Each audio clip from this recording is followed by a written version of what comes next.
अस्सलाम वालेकुम, मैं हूँ मिसेस ज़मीर। आप लोग देख रहे हैं मेरा यूट्यूब चैनल। अभी तक मैं अपने चैनल पे अकाउंटिंग की बहुत सी वीडियोस अपलोड कर चुकी हूँ। पार्टनरशिप एडमिशन के भी कुछ टॉपिक मैंने अपलोड किए अभी है। पार्टनरशिप रिटायरमेंट ये पूरा टॉपिक मैं अपलोड करूँगी। उम्मीद है आप लोग मेरी वीडियोस को देखेंगे और इसे शेयर भी करेंगे और मेरे चैनल को सब्सक्राइब भी करेंगे। जब पार्टनरशिप के 5 टॉपिक हैं जिसमें formation, division of profit and loss, admission, retirement और लिक्विडेशन है। अब ये रिटायरमेंट का टॉपिक है। इस रिटायरमेंट के टॉपिक में जब भी पार्टनरशिप का कोई टॉपिक आता है तो उसमें ये बात ध्यान रखनी है कि उसके मेथड पता होने चाहिए, क्योंकि आपके पास वो कोई भी मेथड से पूछे टॉपिक के अंदर तो आपको सिर्फ उतना ही काम करना है जितना वो पूछ रहा है।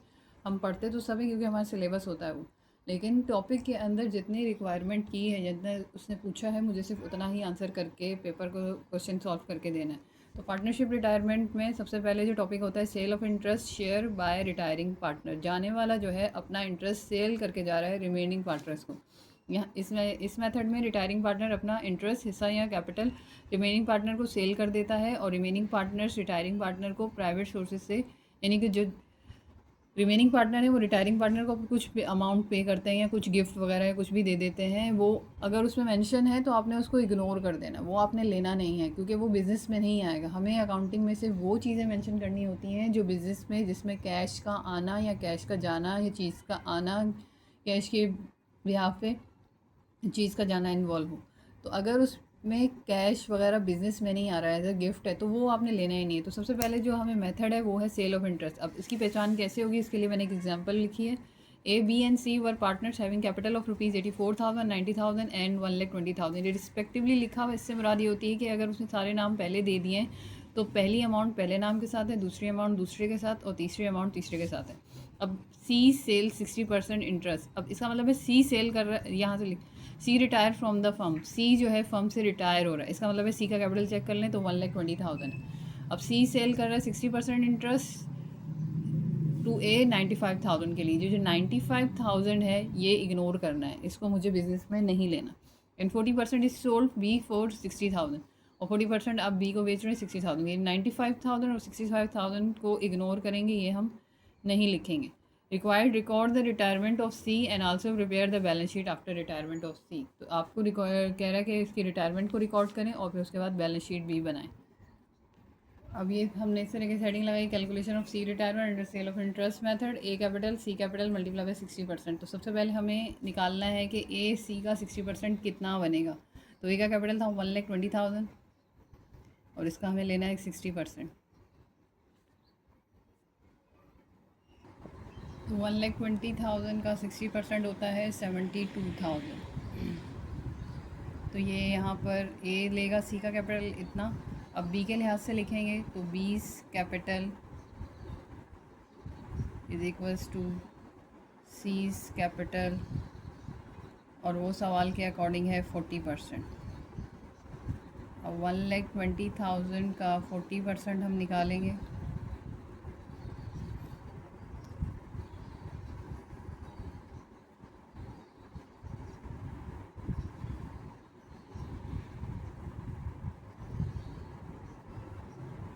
तो वो आ जाएगा हमारे पास 48,000।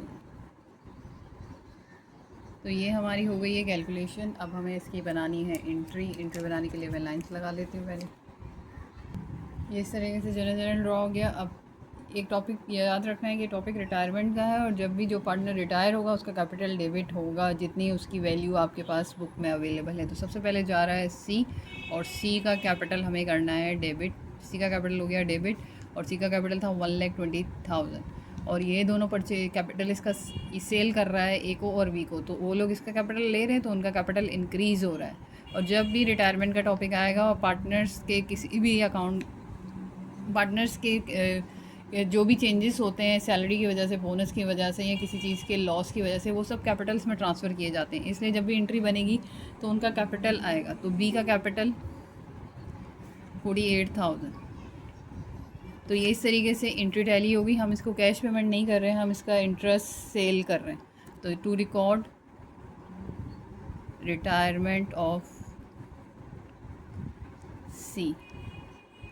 तो ये इस तरीके से इसकी एंट्री बन गई। अब इसमें रिक्वायर्ड थी कि हमें बैलेंस शीट भी बनानी है।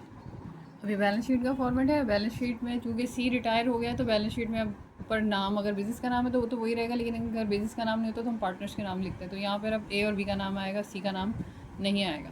दूसरी चीज़, आपके पास असेट तो है नहीं, लेकिन कैपिटल होने का मकसद ये है कि बिज़नेस में असेट आया होगा तो कैपिटल क्रिएट हुआ होगा। दूसरी चीज़, अब बिज़नेस से सी चला गया है तो सी का कैपिटल बैलेंस शीट में नहीं शो होगा। तो यहाँ पर हमें करंट असेट वैसे तो अगर आपके पास पूरी बैलेंस शीट अवेलेबल है तो पूरी बैलेंस शीट का current asset, non current asset, liabilities और नॉन करंट लाइबिलिटीज़ और इक्विटीज़ का बनाना है।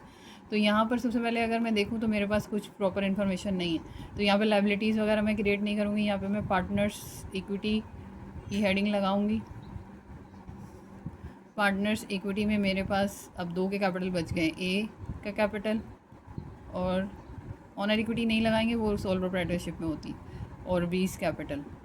अगर मैं सवाल में देखूं तो मेरे पास ए का कैपिटल था 84,000 और इन एंट्री में ए का कैपिटल क्रेडिट हो रहा है 72,000 से। कैपिटल क्रेडिट हो रहा है तो कैपिटल की नेचर क्रेडिट है, क्रेडिट में क्रेडिट होता है प्लस। तो अब मेरे पास पहले कैपिटल था ए का सवाल में 84,000 और जो इधर एंट्री में क्रेडिट हुआ वो हुआ 72,000। तो अब ए का कैपिटल बन गया मेरे पास 1,56,000। दूसरा कैपिटल मेरे पास बी का था सवाल में 90 और एंट्री में मेरे पास उसका कैपिटल बन रहा है 48। अगर ये कैपिटल डेबिट होते तो फिर मैं इनको माइनस करती, ये कैपिटल एंट्री में क्रेडिट हो रहे हैं तो ऐड कर रहा है। तो अब जब अगर ये कैपिटल है और आपको बैलेंस शीट दे दे रिटायरमेंट के टॉपिक में, तो दूसरी तरफ आपने यहाँ पे अदर एसेट्स लिख देने। अदर एसेट्स हमें नहीं पता वो किस नाम से हैं या जो भी है। तो हम 1,56,000 और 1,38,000 को सम करेंगे तो हमारे पास आ जाएगा 2,94,000। ये इस तरीके से आपकी बैलेंस शीट टैली हो जाएगी। तो जब भी ये टॉपिक आए और इसमें इस तरीके से इस पार्ट के अंदर आपको बैलेंस शीट बनाने के लिए आए तो ये आप इस तरीके से करेंगे, 2,94,000 और ये 2,94,000। अगर मेरे पास कैश होता तो मैं उसको अलग से डाल के इसको ख़त्म कर देती। तो ये हमने रिटायरमेंट का पहला पार्ट कर लिया है। तो अब सारे पार्ट मैं डालूँगी, सारे जो हैं अगर वो एक ही वीडियो में कवर हो गए तो ठीक है, वरना इसकी एक प्लेलिस्ट बनेगी जिसका नाम होगा पार्टनरशिप रिटायरमेंट, वहाँ लाइन से आपको ये सारे टॉपिक मिल जाएंगे। अब सेकंड पार्ट में चलते हैं।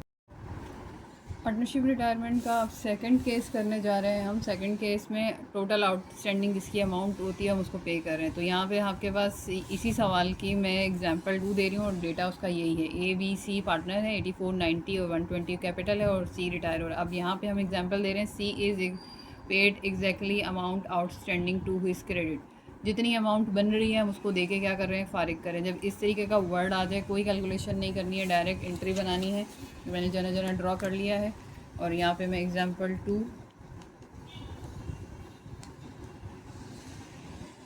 यहाँ लिखेंगे हम ए बी एंड सी, यहाँ जर्नल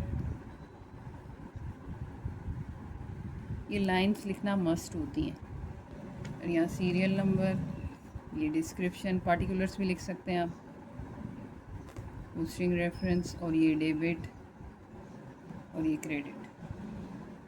सी जा रहा है और जितनी रकम उसको देके फारिग कर रहे हैं तो सी का कैपिटल डेबिट और कैश क्रेडिट 1,20,000। सिंपल हमने किया, टू रिकॉर्ड रिटायरमेंट ऑफ सी, बस ये इतना सा ही है। यानी कि कोई कैलकुलेशन नहीं करनी, जितनी रकम उसकी आउटस्टैंडिंग थी, जितनी पेबल थी, हमने उसको देके फारिग कर दिया। अब एग्जांपल नंबर 3 था, entire amount of capital of C is transfer to his loan account. यानी कि अब हम उसको उसी वक्त पैसे नहीं दे रहे हैं, उसकी जो रकम है लोन अकाउंट में ट्रांसफ़र कर रहे हैं। तो अब यहाँ पर अगर हम एग्जाम्पल नंबर 3 के लिए लाइन्स लगाएं और अब जो हमारी एग्जाम्पल नंबर 3 है उसके मुताबिक इसकी हम लेवलिंग करेंगे तो ए बी एंड सी और जर्नल एज ऑन लिख लीजिएगा।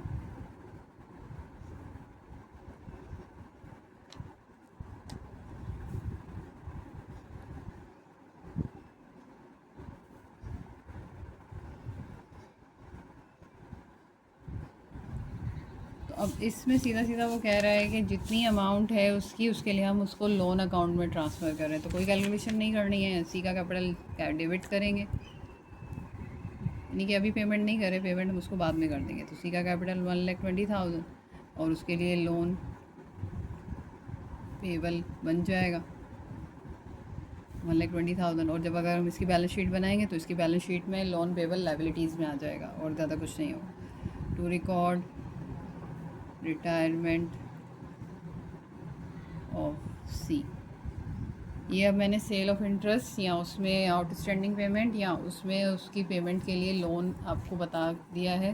तो ये केस 1 के अलग अलग मेथड से जो पूछा जा सकता है वो मैंने आपको बता दिया। तो ये अब यहाँ तक ये सॉल्व हो गया। अब इसका हम दूसरा पार्ट में जाएंगे जो कि इसका है, वो है transfer of interest by retiring. यानी कि आपने इंटरेस्ट जो है उसको ट्रांसफ़र कर रहे हैं, जो रिटायरिंग पार्टनर है वो अपना इंटरेस्ट ट्रांसफ़र कर रहे हैं। तो सवाल पढ़ लेते हैं हम।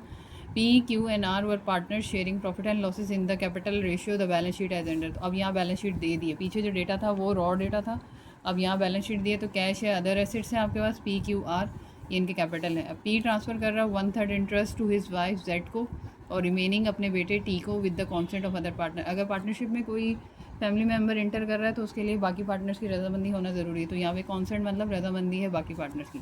रिक्वायर्ड है, एंट्री बनानी है जनरल जनरल में, बैलेंस शीट भी बनानी है। तो सबसे पहले हम इसकी कैलकुलेशन करेंगे। तो अब हमारे पास ये है, केस 2 कर रहे हैं हम, ट्रांसफ़र ऑफ इंटरेस्ट, और एग्जांपल नंबर मैं कर रही हूँ 4।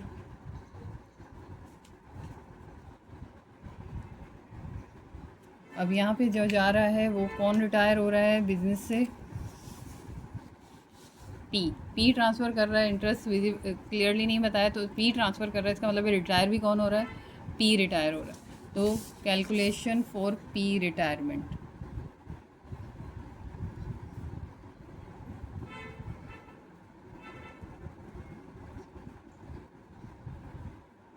अब पी रिटायर हो रहा है, सबसे पहले उसका जो जेड कैपिटल कितना बनेगा उसका परचेज़ करने थे, तो पी के कैपिटल का ले रहे हैं हम 1/3।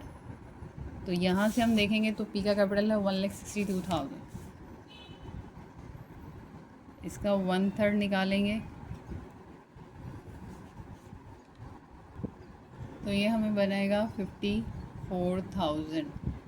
तो ये निकल आया है जेड का कैपिटल। लेकिन यहाँ पे हमें नहीं बताया कि टी कितना लेगा। तो या तो अब इंटरेस्ट का वो निकाल लें, या दूसरी चीज़ ये हो सकती है सिंपल, इसमें से जो पी जेड का इंटरेस्ट निकला उसको माइनस करें तो टी का आएगा। तो मैं यही कर रही हूँ। तो हमें पता करना है टी का कैपिटल कितना बनेगा। आप पी कैपिटल में से माइनस कर दें जेड का कैपिटल, यानी कि 1,62,000 में से माइनस कर दें 54,000। तो इसका आंसर हमारे पास आ जाएगा 1,08,000। तो ये हमारे पास निकला, ये इसकी कैलकुलेशन। और कैलकुलेशन लाजमी है आपको पेपर में करनी है। अब मुझे बनानी है इसकी जर्नल एंट्री। सबसे हमें बनानी है, पहले हमें बनानी है इसकी जर्नल एंट्री। जर्नल एंट्री में सबसे पहले पार्टनर जो रिटायर हो रहा है, जो जा रहा है, उसका कैपिटल डेबिट कर देंगे। तो हमारे पास जो जा रहा है वो है पी, तो पी का कैपिटल करेंगे हम डेबिट, और पी का कैपिटल है हमारे पास 1,62,000। अब दोनों जो इसका कैपिटल ले रहे हैं जेड और टी, इन दोनों का कैपिटल हो जाए क्रेडिट। जेड का कैपिटल बन रहा है 54,000 से, और टी का कैपिटल बन रहा है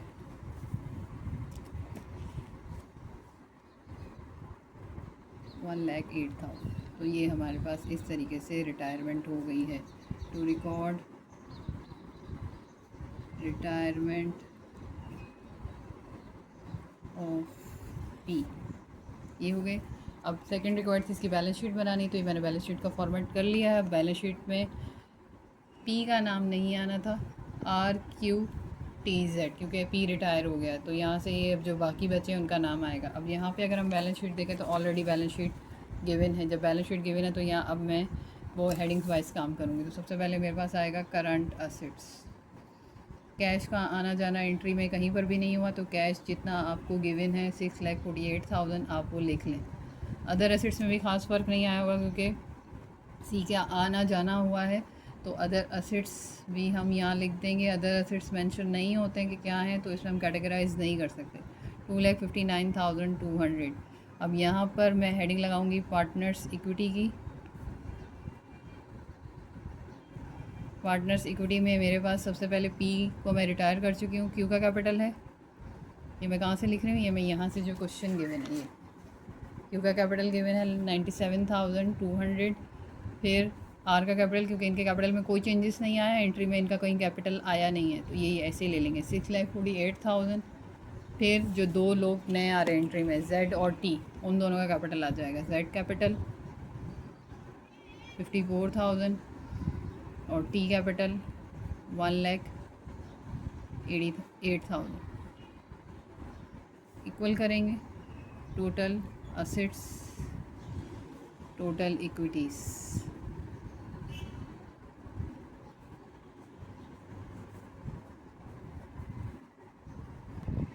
ये 64,800 है, लैख नहीं है, और ये भी 64,800 है। तो यहाँ पर ये टैली हो जाएगी बैलेंस शीट 3,24,000 से।